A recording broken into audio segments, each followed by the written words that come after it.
Equals of Trinity, جس کا episode 3 ہے آج، جس میں ہم سیکھیں گے کہ جیسس کرائسٹ یسوع مسیح مور دین اے پروفٹ، نبی سے بڑھ کر۔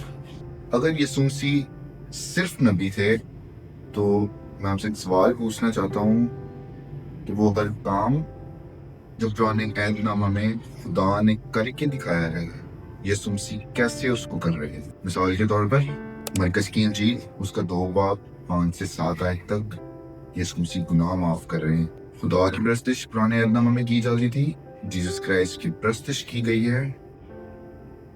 متی کی انجیل 14 باب اس کی 33 آیت، یوحنا کی انجیل 9 باب 38 آیت۔ یسوع مسیح کو خدا کہا گیا ہے نئے عہد نامہ میں، یوحنا کی انجیل اس کا 20 باب 28 آیت، اور عبرانیوں کی کتاب پہلا باب اس 8 آیت کے اندر یسوع مسیح ہر وہ کام کر رہے تھے جو صرف خدا کر سکتا تھا۔ بائبل جذباتی زبان بالکل استعمال نہیں کر رہی اس بات کو سمجھانے میں، بلکہ بائبل دعویٰ کر رہی ہے، جس کو روح القدس کی ہدایت سے لکھاریوں نے نیٹ اینڈ کلین سلیس زبان کے اندر یہ پیغام پہنچانے کی کوشش کی۔ پرانے عہد نامہ میں بہت سارے ریفرنسز موجود ہیں کہ خدا نے گناہ معاف کیے۔ یہاں ریفرنس کے ساتھ میں نے پہلے آپ کو بتا دیا ہے کہ یسوع مسیح نے بھی گناہ معاف کیا، یسوع مسیح کی پرستش ہوئی، یسوع مسیح کو خدا کہا گیا، اور ہر وہ کام کیا جو خدا صرف خدا کر سکتا۔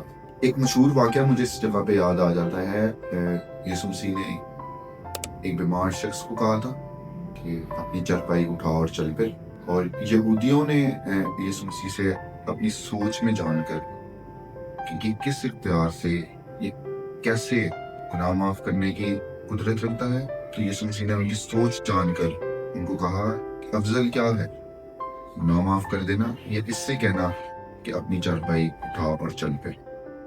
کیونکہ یسوع مسیح نے ثابت کرنا تھا کہ وہ گناہ معاف کرنے کی قدرت رکھتا ہے، نہ صرف اس شخص کو شفا دی، بلکہ یہ معجزہ بڑی محفل کے اندر کر کے دکھایا۔ اس شخص سے کہا کہ اپنی چرپائی اٹھا اور چل پھر۔